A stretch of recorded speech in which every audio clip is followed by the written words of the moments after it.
Coucou à toutes et à tous, c'est Maëlys alias des mailles et des aiguilles, j'espère que vous allez bien.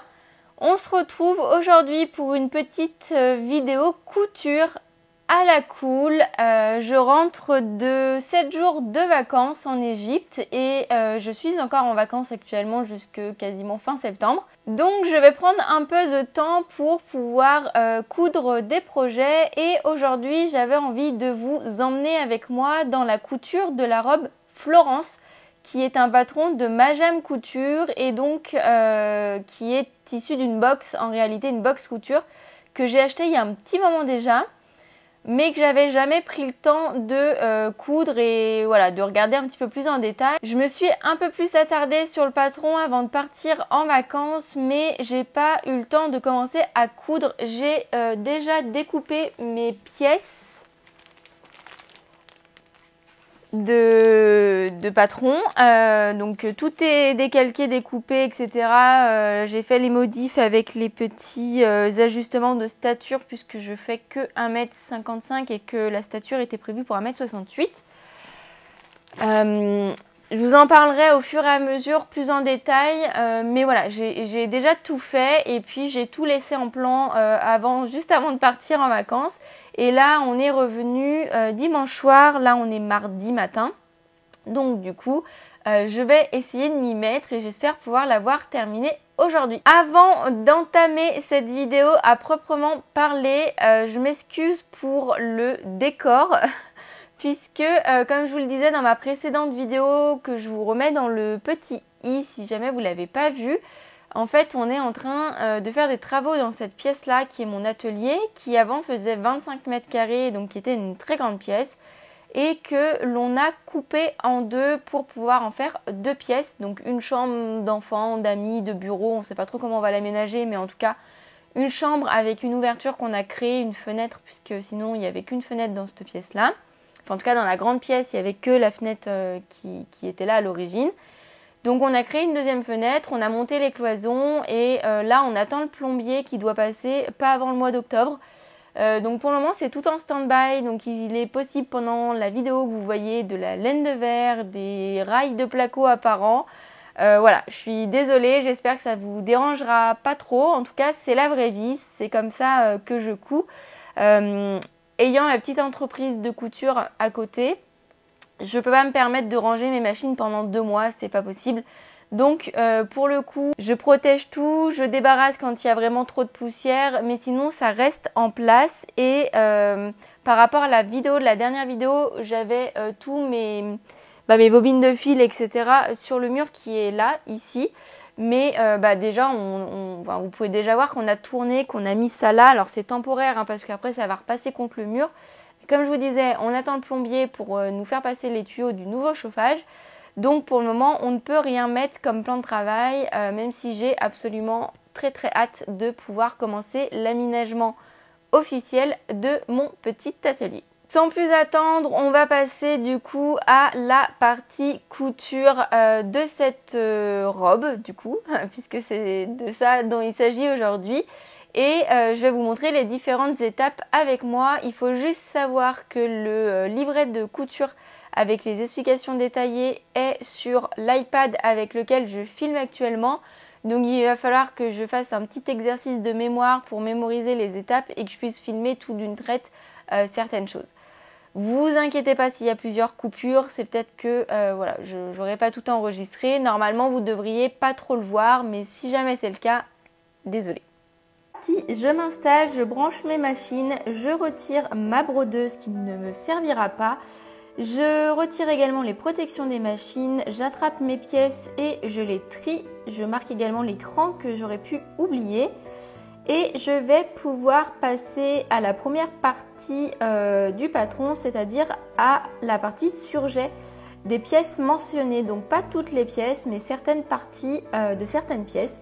Je suis désolée pour la qualité de cette vidéo qui, du coup, le focus n'est pas du tout au bon endroit.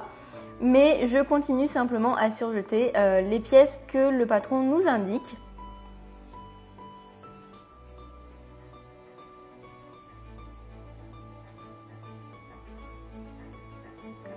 Une fois que les surjets sont faits sur toutes les pièces, je m'attaque à rentrer, vous savez, la petite fin du surjet et le début également, dans les marges du surjet en lui-même pour pouvoir avoir des finitions les plus propres possibles. Ça prend du temps, c'est un petit peu fastidieux, mais depuis que je fais ça, je trouve que mes coutures sont beaucoup plus propres et il y a moins de risques qu'elles se défassent.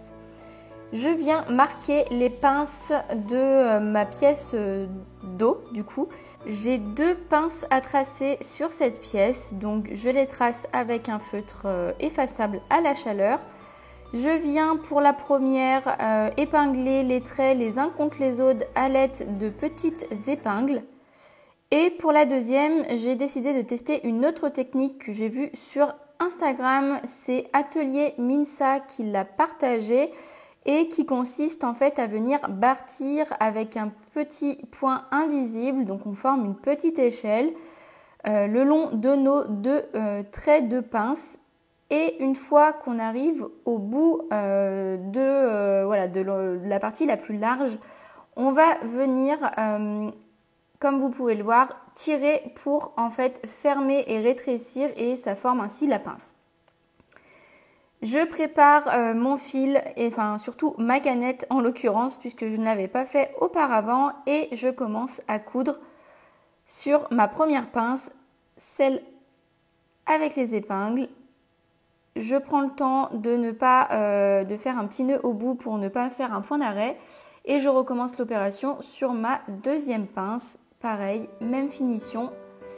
Je passe à l'étape du repassage qui est une étape absolument indispensable pour mettre en forme nos pièces comme il se doit.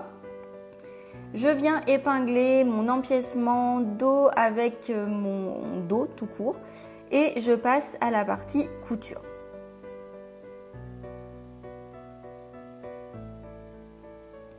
Et là, je viens surjeter la petite couture que je viens de faire. Je vais repasser de façon à mettre le surjet d'un côté. Et comme je vous le disais juste avant, je viens rentrer les extrémités des surjets dans ma couture. Bon, alors retour face caméra pour simplement vous dire que je pense avoir été trop ambitieuse quand je vous disais que j'aurais probablement, enfin que j'aimerais terminer la robe dans cette journée. Il est à peu près 15 h et ce que je vous ai pas dit au début de la vidéo, c'est que aujourd'hui notre border collie, notre chien Taiko se faisait castrer et donc du coup je l'ai déposé ce matin chez le vétérinaire. J'ai fait tout un tas de choses, j'ai commencé à coudre, il devait être 11 h à peu près. J'ai fait une pause pour le repas, j'ai recousu un petit peu, j'ai fait les pinces et puis le début du dos de ma robe. Et puis en fait il est déjà 15 h et c'est l'heure à laquelle je dois aller le chercher chez le vétérinaire. Donc a priori tout s'est bien passé, je les ai eu au téléphone donc pas de souci. Mais par contre je ne sais pas dans quel état il va être ce soir. Est-ce qu'il va être vraiment amorphe et dans ce cas là je pourrais peut-être continuer un petit peu à coudre. Ou est-ce qu'il va avoir besoin d'intention, ou est-ce qu'il va avoir mal, est-ce que... Voilà. Je sais pas, donc pour le moment je vais arrêter là et vous allez voir dans quelques secondes comment s'est passée la suite de cette journée. Recoucou, du coup on se retrouve 1h30 plus tard, il est 4h30. Je vais continuer un petit peu la couture mais je sais pas pendant combien de temps. En tout cas ce qui est sûr c'est que je n'aurai pas terminé la robe ce soir. Si jamais ça vous intéresse, notre petit chien va bien. Alors du coup, il est un petit peu, comment dire, shooté. En plus, il n'a pas l'habitude de la collerette. Alors pour le coup, il n'arrive pas à avancer. Enfin bon, bref. Les 2-3 premiers jours vont être compliqués, mais tout s'est très bien passé. Donc voilà, on est rassurés et au moins, c'est une bonne chose de faite. Et du coup, on va pouvoir poursuivre la couture de la robe Florence ensemble. Pour rattaquer, je prépare ma machine pour faire des fils de fronce. Donc j'augmente la largeur de mon point et surtout je passe en tension manuelle et non plus automatique. Je la mets à 1. Ma machine va de 0 à 9. Et je crée mes fils de fronce. Alors là, vous voyez, je suis en train de mesurer pour que mes fronces fassent la distance que le patron me recommande. Et maintenant, je viens assembler mes coutures d'épaule rapidement avec une couture assez simple. Pareil sur la deuxième. Il est temps pour moi d'arrêter la couture pour aujourd'hui. Comme vous pouvez le voir, dans le Beaujolais, il y a eu un très gros orage. Là, ce n'est que le début. On voit encore les arbres en contrebas, qui est la délimitation en fait du ruisseau. Mais quelques minutes plus tard, on n'y voyait plus rien. C'était absolument tout noir. Donc, ce que je vous montre, c'est que j'ai quand même épinglé mon galon sur tout le tour de l'encolure. Donc il faut être très minutieux pour le faire, c'est bien précisé dans le patron, donc j'ai mis beaucoup d'épingles. Coucou tout le monde, on se retrouve du coup, nous sommes mercredi, il est à peine 11 h. Je vais rattaquer un petit peu ma couture sur la robe Florence de Majam Couture du coup. Et ça, c'est le chat qui vient de mettre un coup dans le trépied. Voilà, on dit bonjour Minou. Oui, ronron. Voilà. Donc, comme vous avez pu le voir juste avant, je n'ai pas trop avancé hier soir parce qu'il y a eu un énorme orage là dans le Beaujolais. Vraiment de la pluie, on voyait même plus. Nous, on a vu sur les collines du Beaujolais, mais qu'on voit très très bien. On ne voyait même plus à, je sais pas, peut-être 20 mètres, tellement le rideau de pluie était intense. Voilà, donc la lumière, d'un coup, il s'est mis à faire tout noir, etc. Donc j'ai laissé. J'ai quand même fini d'attacher, de mettre en place le petit galon festonné qu'il y a sur la robe. Enfin, je vais vous montrer juste après. Donc là, je vais le coudre et puis je vais rattaquer les empiècements, etc.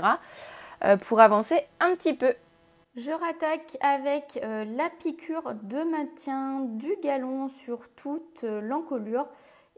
C'est une piqûre qui est assez complexe à réaliser, il faut être vraiment très minutieux, ça dure assez longtemps. Là, vous me voyez en train de marquer les ourlets de l'empiècement de devant.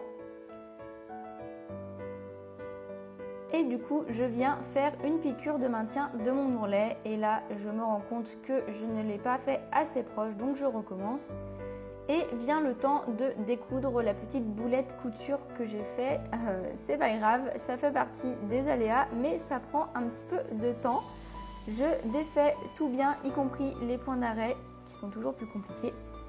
Et là, je viens préparer ma parmenture, donc je la thermocolle.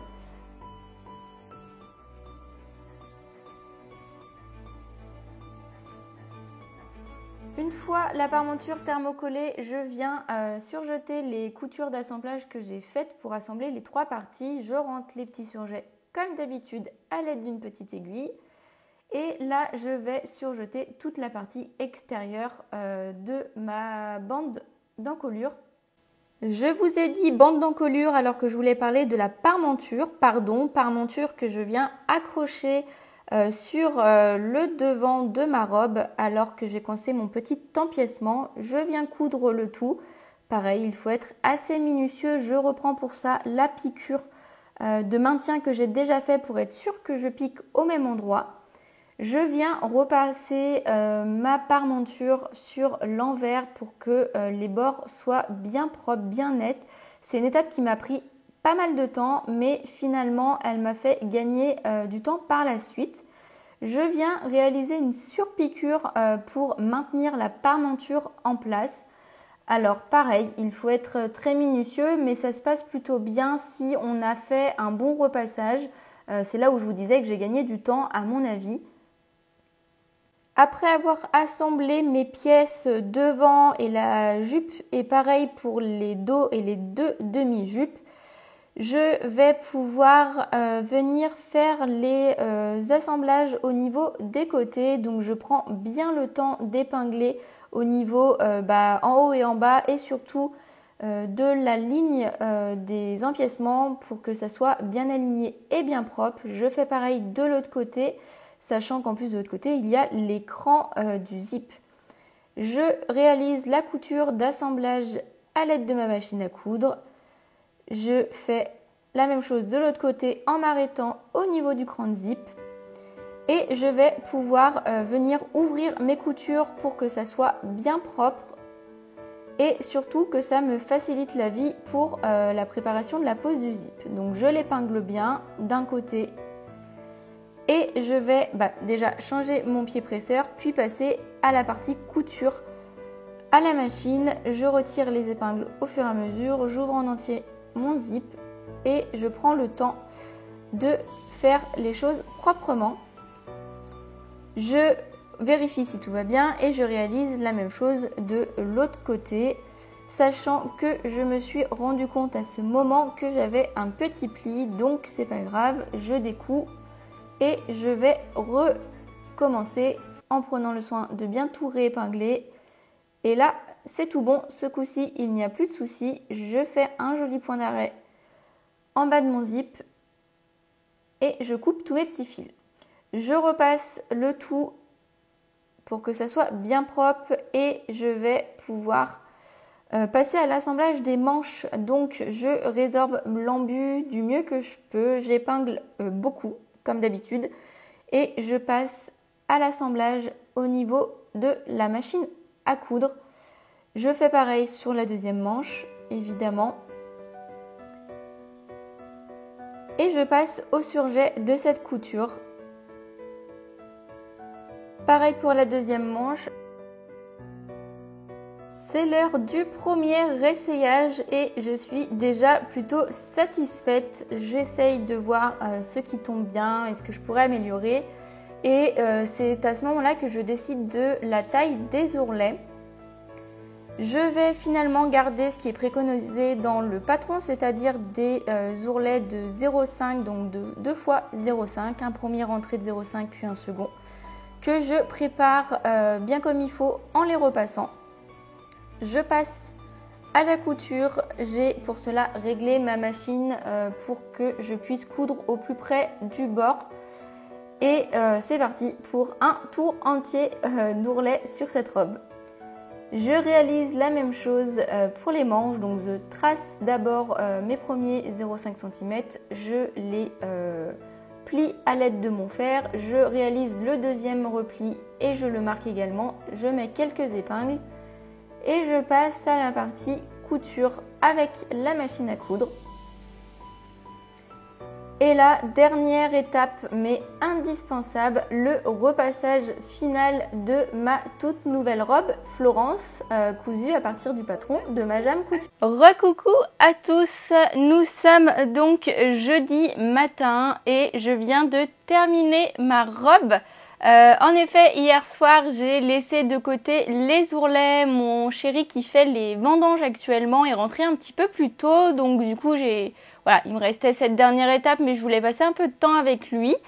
Donc du coup, ce matin, au réveil, j'ai terminé mes ourlets. J'ai voilà, fini totalement cette robe. J'ai même pris déjà les photos et les quelques petites vidéos que vous pourrez voir juste après.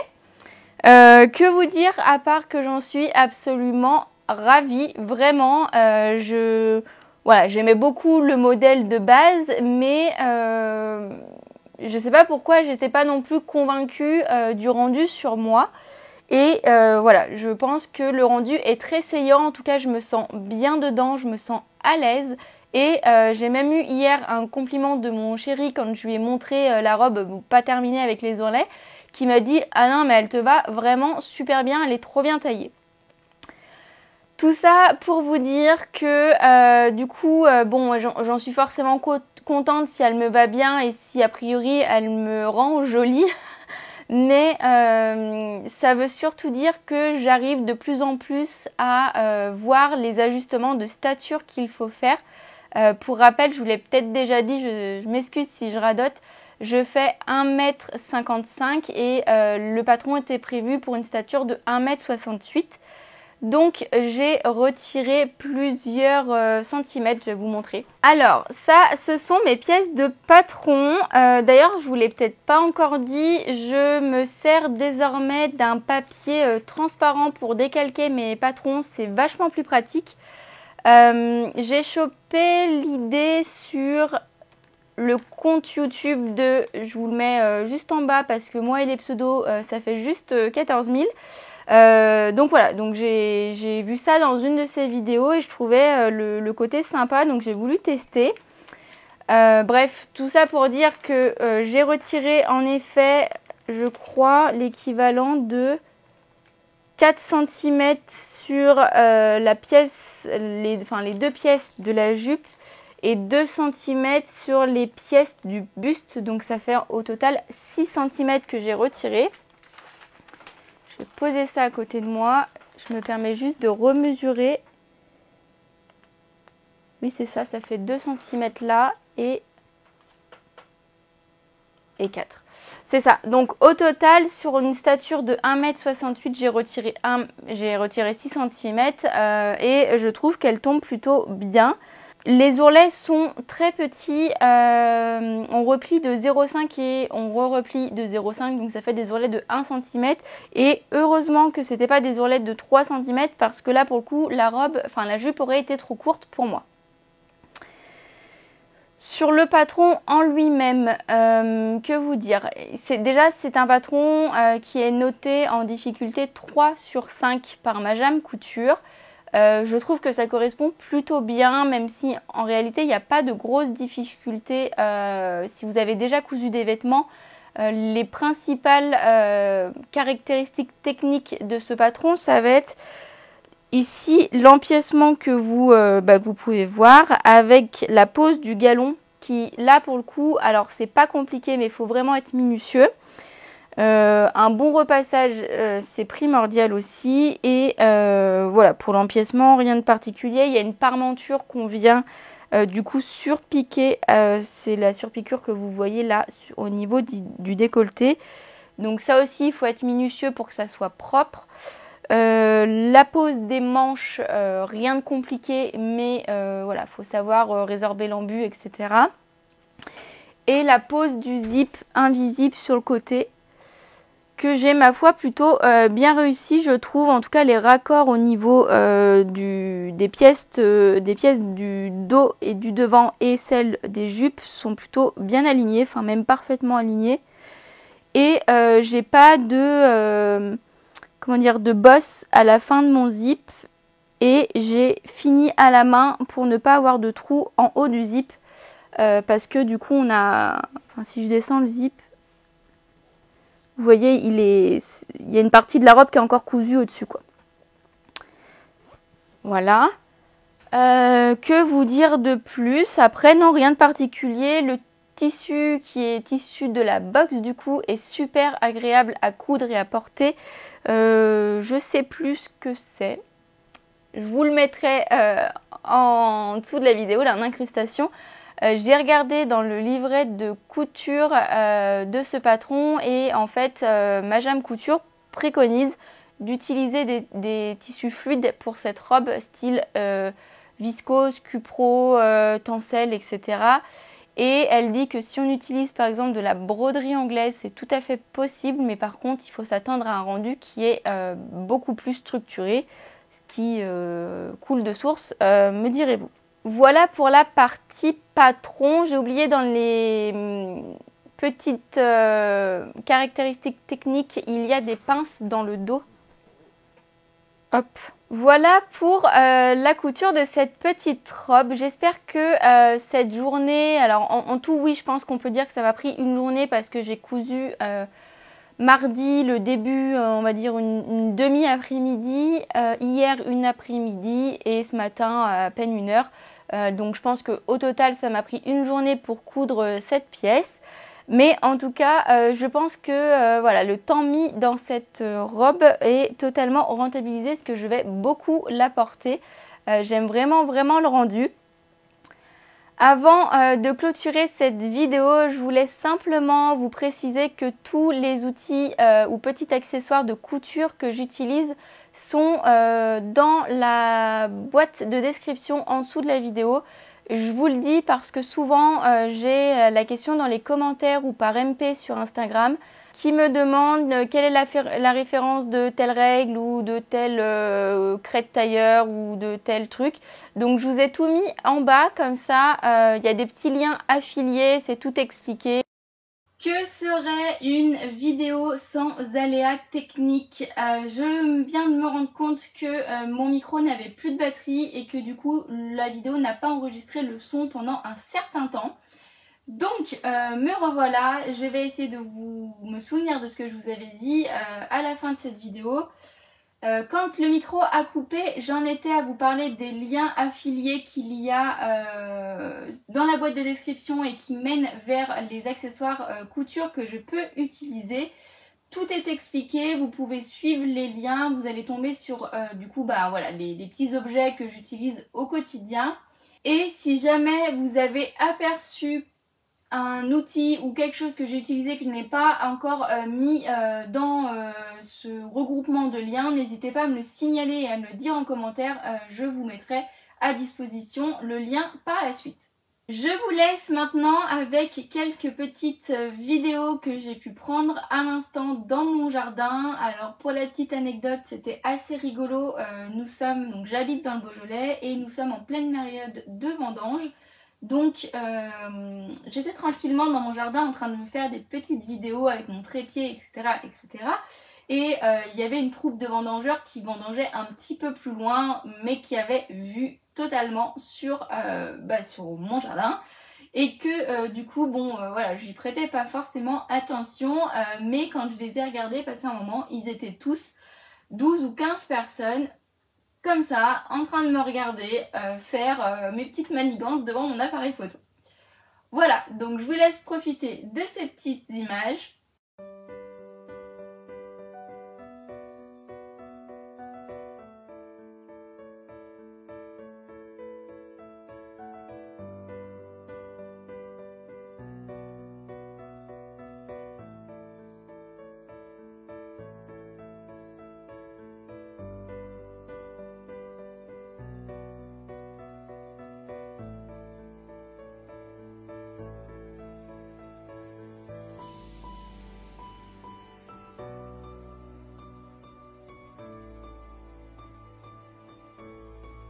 Et il est temps maintenant pour nous de clôturer cette vidéo. Alors n'hésitez pas à me dire dans les commentaires si ce genre de vidéo au long vous intéresse.